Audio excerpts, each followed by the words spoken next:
Hello everyone, welcome to our Saturday broadcast. Today, as usual, we'll be answering questions, prioritizing questions that are important, that are asked with a sincere need for an answer relating to one's practice in Satipatthana Vipassana. So if you have questions, you can anytime post them in the chat. We're collecting them, so don't worry about it getting lost. We're collecting them and prioritizing them. If they're just curiosity questions, they'll be really low on the list and they may not get answered at all. So specifically looking for questions that appear to need an answer related to one's own meditation practice or some urgent practical Buddhist matter. But to give time to organize questions, to give time for people to ask questions, and to sort of start us off on the right foot, we are going to, as usual, do meditation together until 1:15, so it'll be silent until 1:15. You can do walking or sitting, walking and sitting, and come back in 14 minutes and we'll get started with asking and answering questions.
Okay, we're back.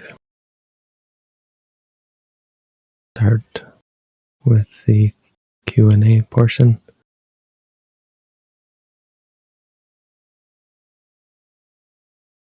Thank you, Bhante. We do have questions. For a first-time meditator, why does anxiety increase in the initial days or negative thoughts increase more after daily meditation practice? Can you give advice?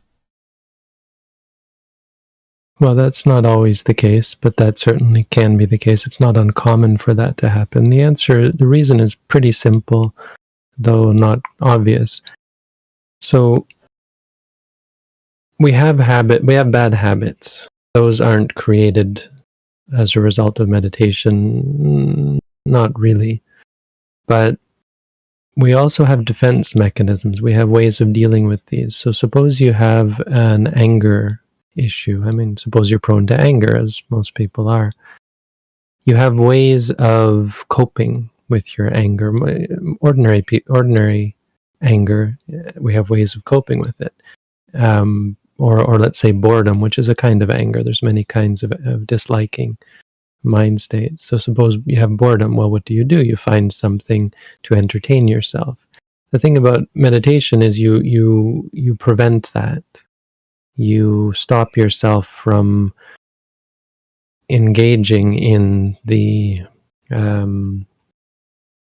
means by which you alleviate the stress and the suffering.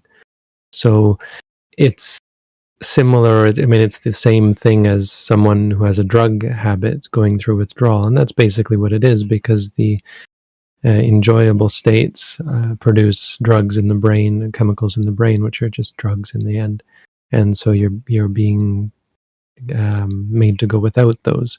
So that's only a superficial part of the meditation. Mindfulness has nothing to do with that. Mindfulness doesn't have that issue. The issue is you will be quote unquote meditating, but you will not be being mindful, because it's a skill you have to develop. So you'll be sitting stressing out and trying to control your mind and trying to be mindful, trying to figure out what it means to be mindful, trying to figure out if you want to be mindful, if this is something you actually want to be doing, wrestling with the fact that your mind doesn't want to be doing it and would rather be doing other things, etc., etc. So absolutely, in the beginning, it's a lot of trouble, just as really any training is going to be frustrating and stressful in the beginning until you become proficient at it. So it's not surprising, nor should it be seen as a problem or an issue. We should be able to see the difference between quote unquote meditating or practicing and actually being mindful, because those will only be moments. There will be moments when you're mindful, and try to hold on to the memory of those and remind yourself, yeah, those are that they're actually, I can see clearly that there is benefit there. And then in the moments when I am mindful, there's no question that it is reducing stress and alleviating misery and alleviating the need to chase after things that we know aren't actually going to satisfy us anyway. Is practicing meditation once per week for 30 minutes too little or enough?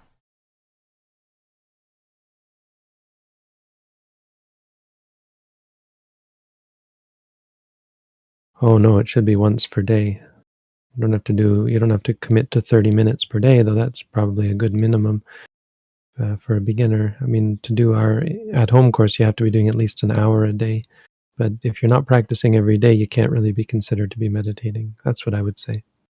That's how you should look at it. If you're not doing it every day, it's not really, it's not actually profitable. Technically it is profitable, and maybe in some future lifetime, or even later on in this lifetime, it will be a support for you to actually commit to meditation, but you're not going to see any greater benefits, not likely, unless you're a very special being.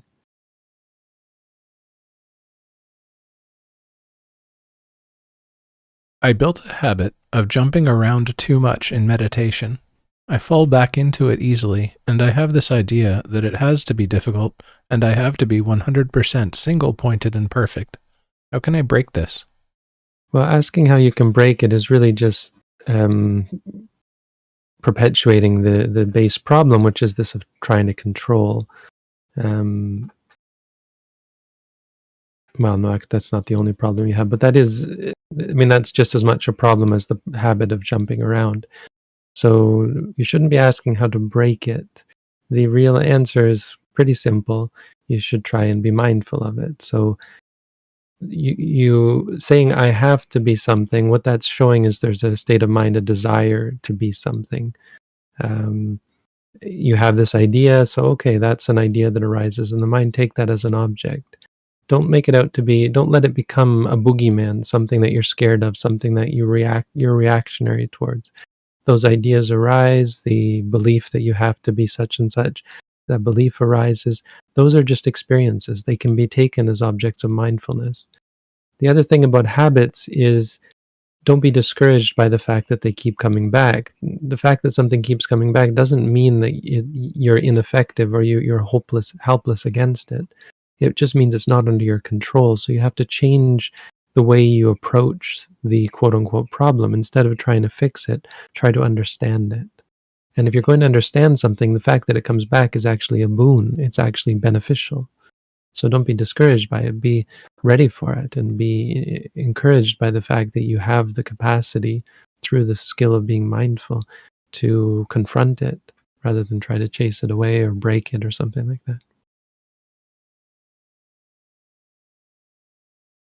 Due to chronic back pain, sometimes I can hardly walk at all, and the pain level is really high.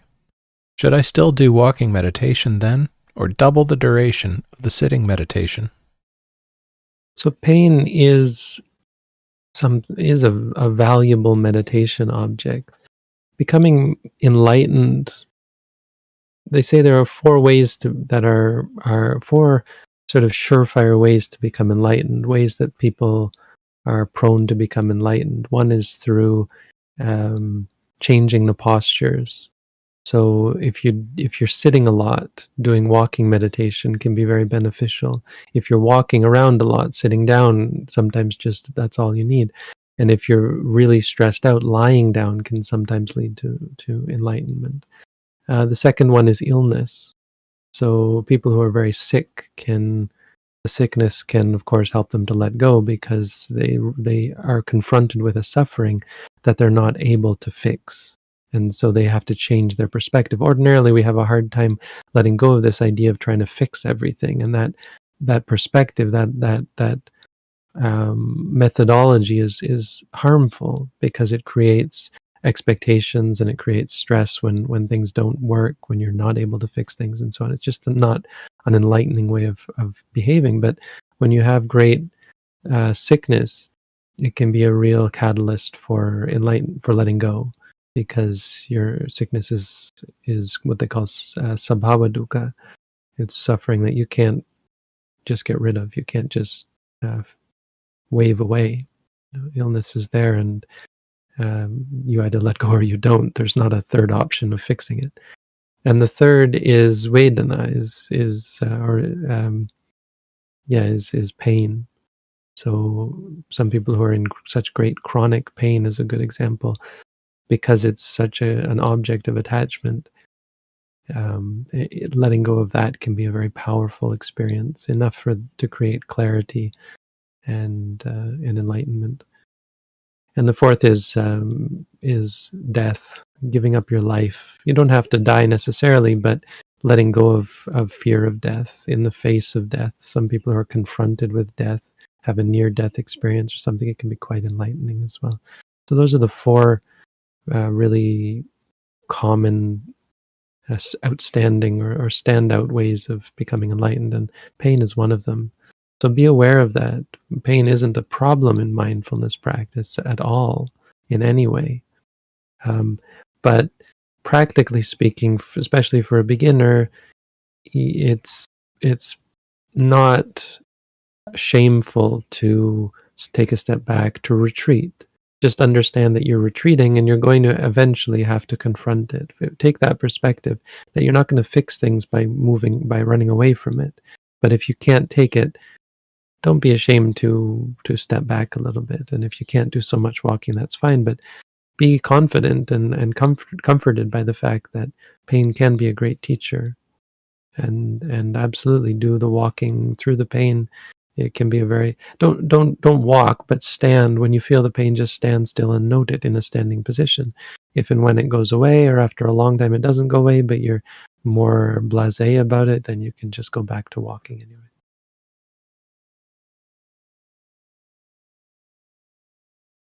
Is chanting the word Buddha a part of Vipassana meditation? No. I mean, there's this really technical discussion about this, or note about this, that technically, yes, but not in the way that you think. Because we usually use the word Buddha to think about a being, right? And we visualize a Buddha, or we think about the Buddha. And there are other sort of different ways of using it, but the thing is that Buddha is an adjective, and it's a quality of mind, of enlightenment. Buddha's not, I guess, the best one, and probably, I mean, it's really stretching it to suggest this, but technically speaking, it's a state of mind, and since states of mind are impermanent, the problem is you can't directly observe it. You're observing it in an abstract sense of an idea that you're not actually experiencing, because unless you're a Buddha, you're not experiencing Buddha, right? So the short answer, really, without that confusing technical aspect, is that no, because it's a concept. A Buddha is a being, and beings are conceptual, and so it's very clearly in the realm of samatha practice. Now, there are some meditation traditions that take it as an observation of the knower, because literally, in Thai especially, and it's mostly a Thai tradition, but in Thailand, they translate Buddha as Puru, one who knows. But it's not really a translation, because Puru would be, I don't know, Nyata maybe. Winyu is one, but there's, Winyu is also a special way of knowing. There's no one who knows. And so because Thai has sort of translated Buddha as one who knows, they think of this word sometimes as the consciousness. And so it's just being aware of your own consciousness. Now, in that case, there is the potential for it to be an object of Vipassana meditation, because the consciousness, of course, is impermanent, suffering, and non-self.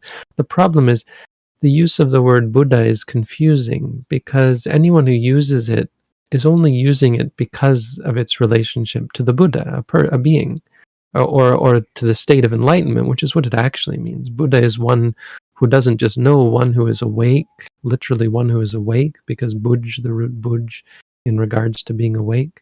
Even if you wake up in the morning, you're said to be Buddha. You've woken up. But we don't use the word like that. But literally, that's what it could be used as.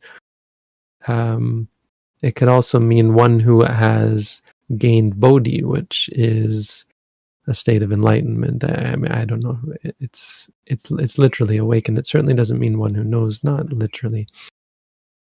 And so when you think of your consciousness as being Buddha, I mean, as I said, technically, if it's just the consciousness, well, that's fine. Consciousness is impermanent, suffering, and non-self, and because you can see that as a result of focusing on it, you can become free from suffering as a result.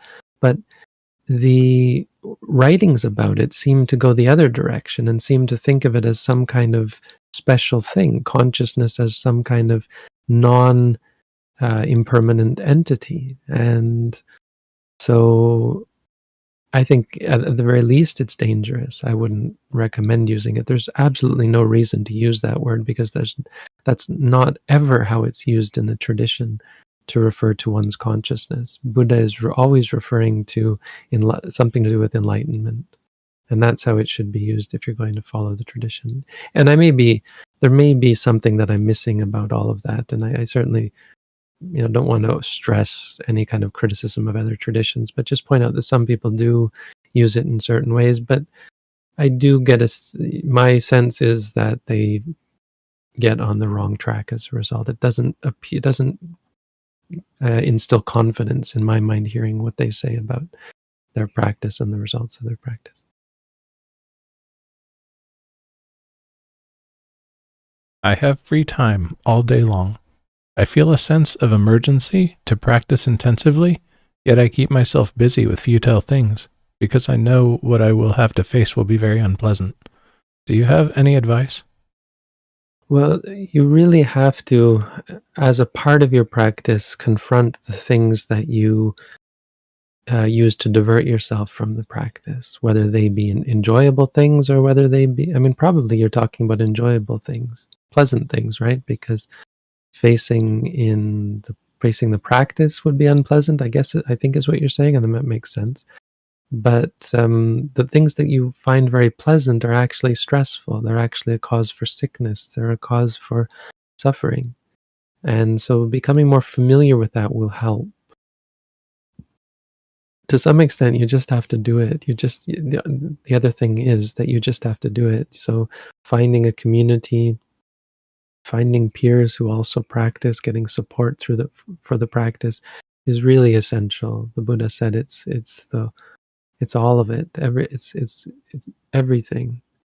Finding support and guidance and companionship, good companionship.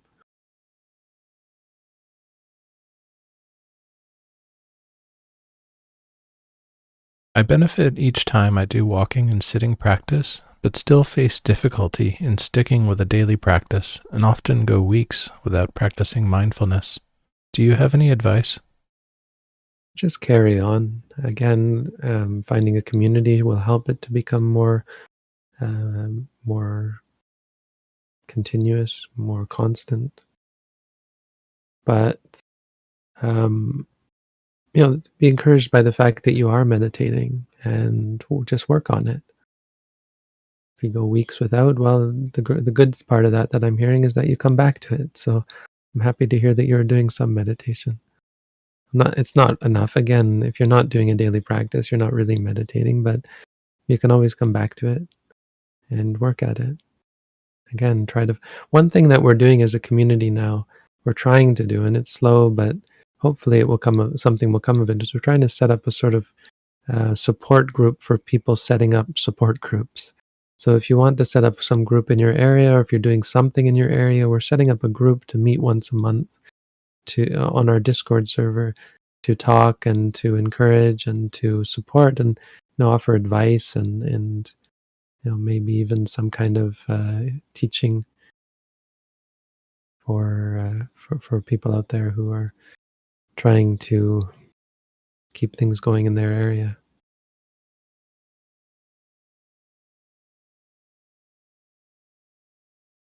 I've heard people saying, and I also feel this sometimes, that they have been meditating for decades and haven't got anywhere. How can one deal with this? Yeah. Well, there is a difference between intensive meditation and daily practice, and there are differences in techniques. Some techniques are just going to go a lot slower or are not ever going to go can just be going around in circles. Some are strictly focused on samatha practice, and so they just make you peaceful and calm for a while, which actually isn't going nowhere. It's not ever going. It's like filling up your gas tank, which is good, but you eventually have to spark the ignition through seeing clearly. So, generally speaking, that's not accurate to say that they're not getting anything out of it, because it's something that changes the very essence of your being. I mean, the alternative would have been what? Not meditating ever, and instead engaging in all sorts of enjoyment and sensual pleasure and so on.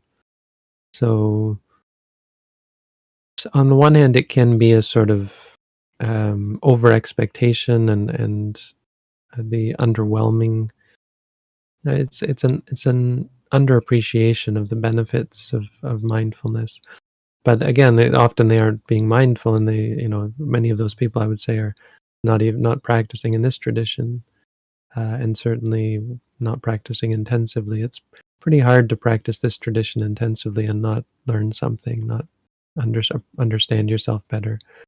not free yourself or become stronger and more clear-minded. So I don't know that we really have that problem in this tradition. I mean, everyone has problems. There's no, I'm not trying to say this is easy, but it's more just the inability to practice or falling off the practice or that sort of thing. There are many kinds of meditation out there. So one thing you have to always keep in mind is the word meditation can mean many different things, much of which is watered down and not very directly efficacious.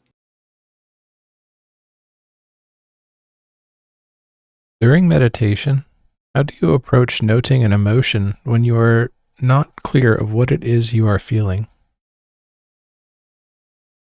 Well, hopefully over time it becomes more clear and you get better at recognizing what emotion you're feeling. But you can just note feeling in those cases where you don't know what it is. I would instead recommend noting, determining whether it's liking or disliking, because quite often that's what it is, and you don't you know that it's maybe different from other states, but you don't recognize that it's either on one side of the fence or the other. Most emotions are on one or the other. There are some that aren't, but most are on the side of liking or disliking.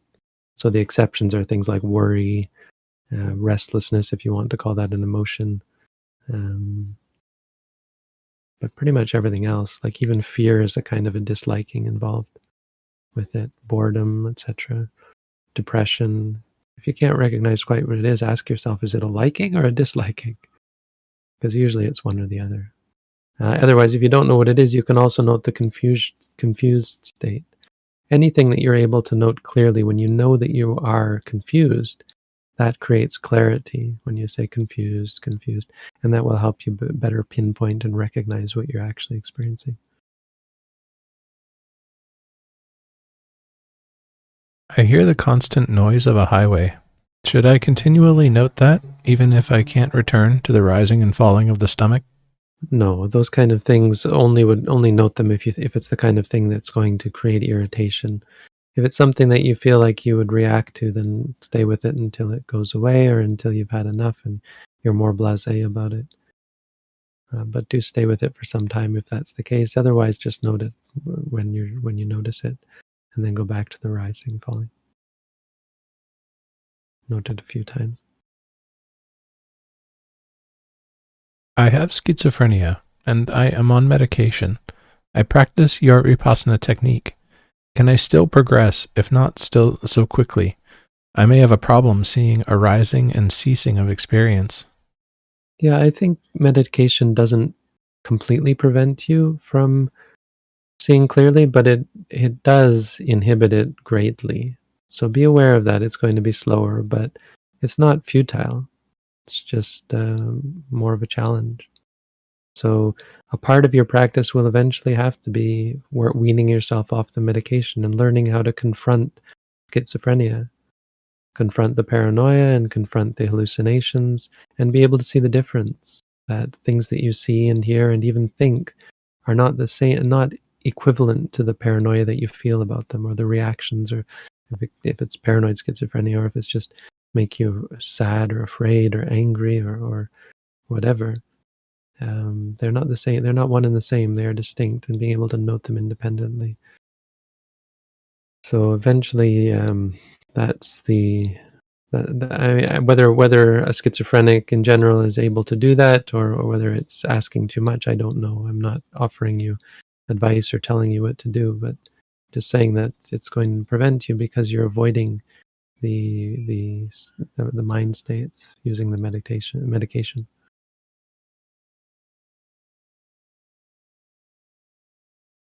My mother is passing away right now in my house, likely within hours. Do you have any advice on what I can do to help deal with it? Well, for yourself, obviously noting the sadness and sending her good thoughts. I wish I will send my good thoughts. May you be happy. May your mother go on to a happy place.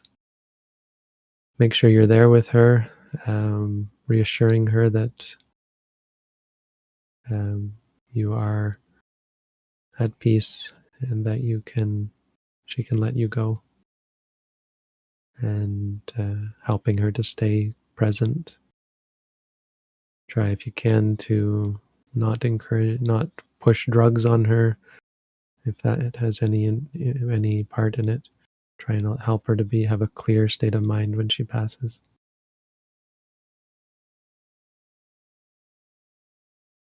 I don't know if you've read our booklet. I guess it's maybe pushing it to ask you to read that, but if you have, and if you've done any meditation in this tradition, just make sure you spend a little time with her being mindful. It will help you to talk with her and present a good front as an example for her, as a reminder, as kind of a support for her.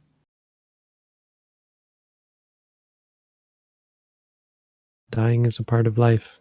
In Buddhism, it's not the end, so we're not as stressed about it, though we do appreciate the incredible importance of it.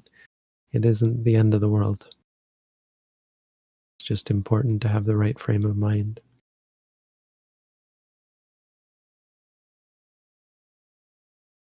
Should you speak up when somebody talks badly to you, or if you see someone talking badly to someone else?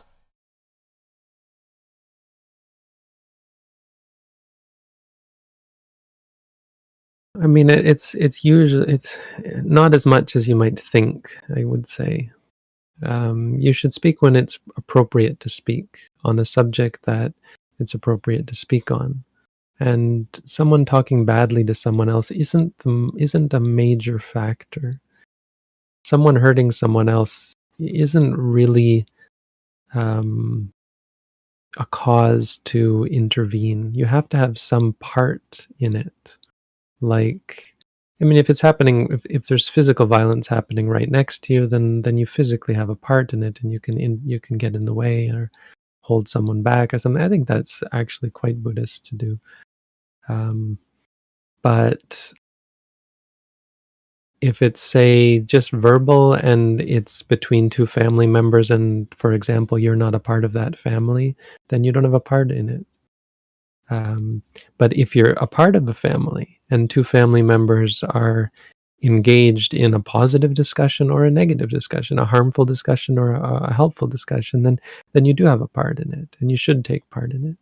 So if people are talking about meditation and so on, you should take part. It's your business, right? And likewise, if in your case, as you're saying,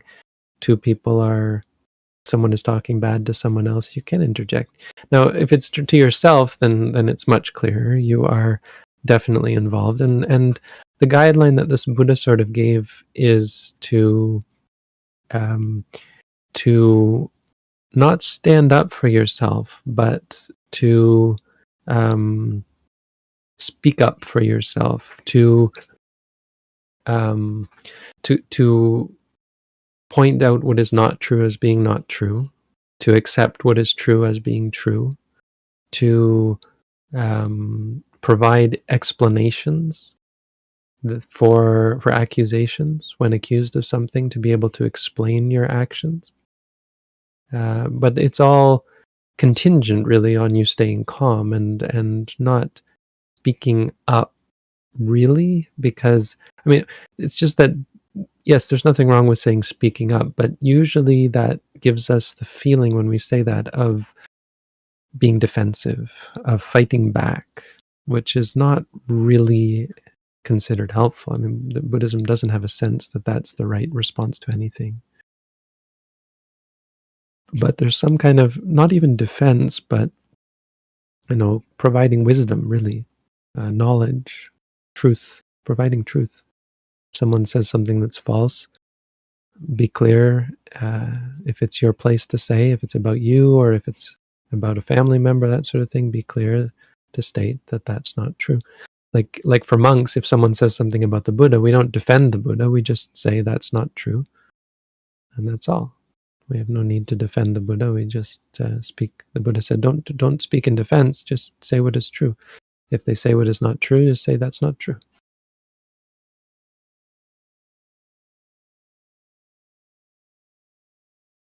Is intensive practice much more efficient than 2 hours of daily practice?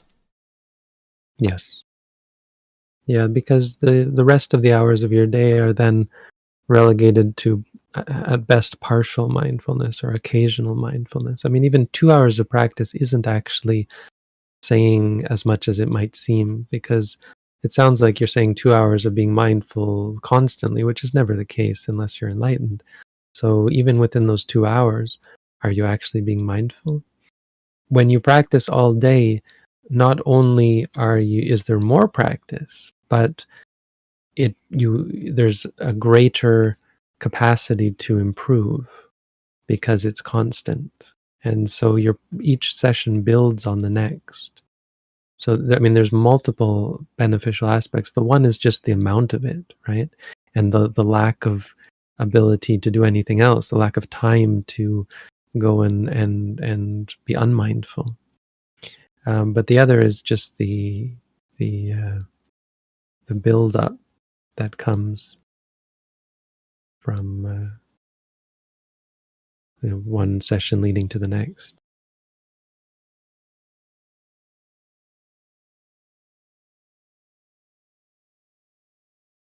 How can we have motivation to practice and surround ourselves with people that are also practicing?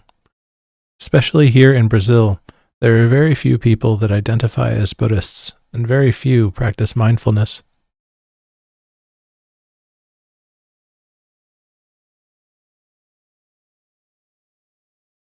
So I think the grammar is not quite. I'm assuming that there's some grammatical issue here, that you're actually asking, how do we have motivation to practice, and how can we? I mean, it's not really. It's just ambiguous. But I think you mean, how can we surround ourselves with people that are also practicing? Because it sounds like you're saying have motivation to surround yourself, which is not, I think, what you're saying.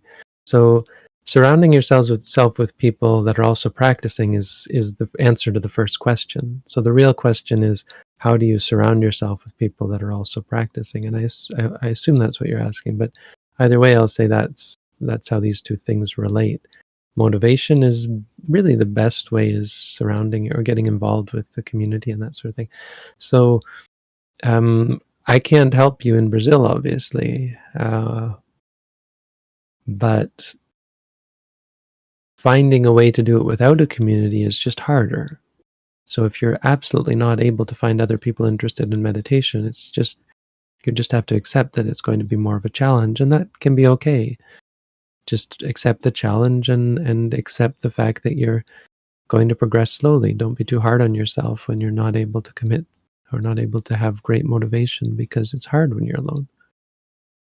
But there are people in Brazil who practice meditation besides you, and it may be possible to find them. You could start a group, and as I said, we're setting up a system to try and help people who are setting up groups. So if you want to join our mentorship program on our Discord community, you can join that program and we can talk about it and maybe help you in some way or other, help you at least connect with others.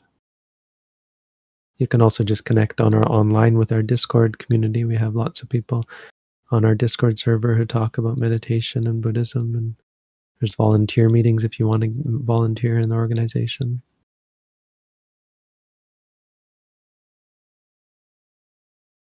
Can you explain the importance of continuity of mindfulness? Why is it detrimental to be mindful 3 to 4 minutes here and there throughout the day, which is my case? But because the rest of the time you're counteracting it. You're potentially counteracting it. It's not bad what you're doing. If you're mindful 3 to 4 minutes here and there throughout the day, that's really actually quite great. But what about all the times that you're not mindful? I mean, some teachers would say it's like turning on the heat and then turning off the heat, right? It'll never boil. And I wouldn't go so far. I don't think it's quite accurate to say that, because it's not like heating up and letting it cool down again. But you're talking about you're just lengthening out the potential progress. It's just going to take exponentially longer to progress, because you've got all these other bad habits that are clouding the issue and clouding the mindfulness. I mean, it is even true that Well, it's true that it's going to take a long, long time for you to ever get to the point where all those moments of mindfulness are going to be meaningful and going to come together and provide you with the clarity that you need to really let go. Now, with intensive practice, as I said, it's just there's not the break, so it is kind of like heating water until it boils. But more importantly, you're not forgetting what you learn from one session to the next. You're not getting distracted from it, and so you are able to build from session to session, from day to day, much better. So it's kind of like building a house. If you want to build a wall, the bricks have to be connected. I don't know, something like that. So the moments, if they're not connected, it's very shaky. Your knowledge, your understanding, your clarity of mind is going to have big holes in it.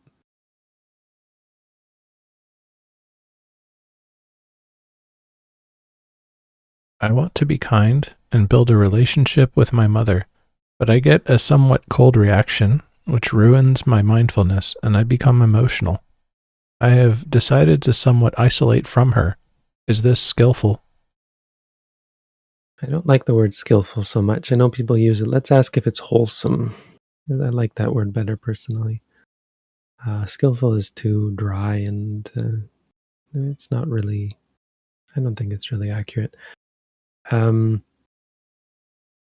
so I think, I suspect that wanting to be kind and wanting to build a relationship is actually part of the problem. Because the problem that you may not be seeing is that wanting and desire causes suffering. So when you say, I become emotional, that's usually the result of not getting what you want, right? And the Buddha said not getting what you want is suffering. And so that's honestly what it sounds like you're experiencing here. Because you don't get what you want. What you want is a warm reaction, and what you get is a cold reaction. Because you want a warm reaction, you become emotional. Now, none of that really has to ruin your mindfulness. You can be mindful and learn from your emotional state.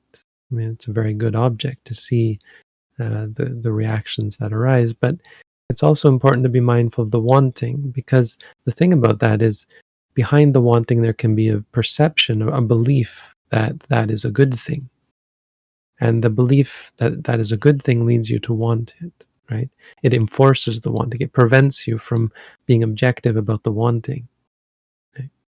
Honestly, wanting to be kind and wanting to have a relationship with your mother are not good things.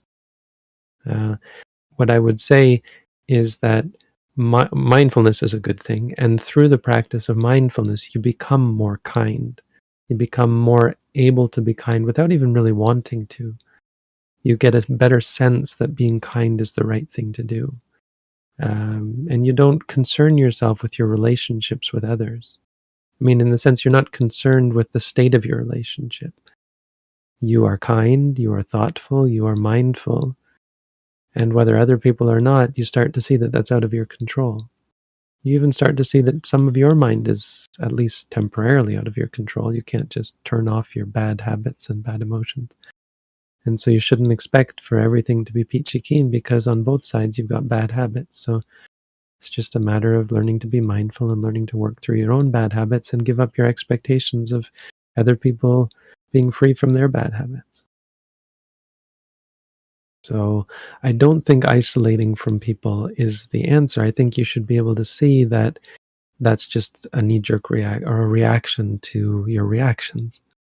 And your reactions are caused by a kind of a faulty premise that that there's somehow some benefit in trying to force an outcome, in wanting a certain outcome with things, including even being kind. I mean, kind as an outcome, wanting it isn't really the way to be kind. I mean, I'm just mincing words, maybe. That's not, I mean, having an intention to be kind isn't bad, of course, but it's not really quite the way it should be best be put. So yeah, I would say it's probably not wholesome, and it's probably not the answer to isolate, because that just evokes more aversion to people and to things. I have practiced meditation for many years, rarely talking to anyone. My verbal language skill is becoming weak. I cannot speak with confidence anymore. Can the silence in meditation cause this? Well, this is, I think, a case where I don't know what you mean by the word meditation. I would ignore all that. I'm not really able to answer that part of your question and just focus in on the problem of I cannot speak with confidence. So figure out what that means. What is the experience of that? What is the experience of trying to speak? When you make an intention to speak, what happens? Is there doubt? Is there what we would call low self-confidence, which would maybe be some kind of worry or fear or anxiety? I'm not saying that there is, but if there is, that's something you should be mindful of. I don't really know exactly what you mean by I cannot speak with confidence, so you have to ask yourself what that is, because you've identified that as an issue. And issues are things that we try to understand as experiences and try to see them clearly. So I don't know if you've read our booklet on how to meditate or if you've done our tradition. I mean, maybe you have, but it doesn't sound like the kind of thing that would happen as a result of this practice. Though, again, it's not so much the practice, it's how you practice. So maybe you want to do an at-home course in our tradition, maybe come and do an intensive course in our tradition. I can't say without knowing more about what kind of meditation you've been practicing for many years.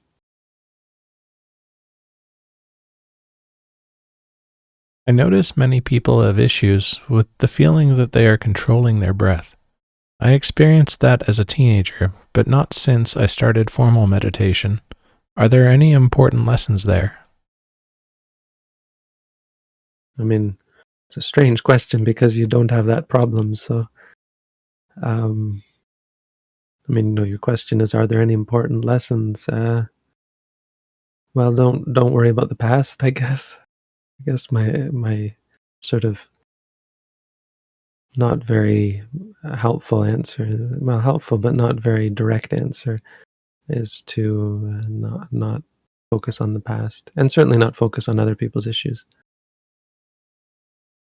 So if you don't have an issue, then try to not distract it and go back to focusing on what you do have issues. Well, focusing on your experience. See if you have any issues still. What is Vipassana Jhana?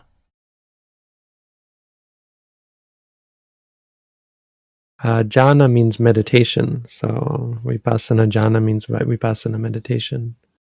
In the Buddhist context, the word is often used to mean states of meditative states, like states of mind that are distinct from ordinary states, and distinct simply because it's not a mysterious thing. They're distinct for the singular reason that they are free from the hindrances. So in Vipassana, we focus on ultimate reality, which is our experiences, the physical and mental aspects of experience. So there's something called, the commentaries call this Lakkhanupanijjhana, samatha practice where you focus on a concept like a light or the breath even can be used as a concept. Focus on beings for metta practice. Then you enter into what is called the Aramanupanijjhana, jhana that is focused on an object. So Lakkhanupanijjhana is focused on the characteristics. It's jhana as a result. It's you enter into a freedom from hindrance by seeing the three characteristics of impermanence, suffering, and non-self. The reason why the hindrances arise is because of perception of stability or because of delusion based on stability, satisfaction, and control, the opposite of the three characteristics. So when you see the three characteristics in experience, you give up the five hindrances. You become free from them. And as a result, it's called Lakkhanupanijjhana.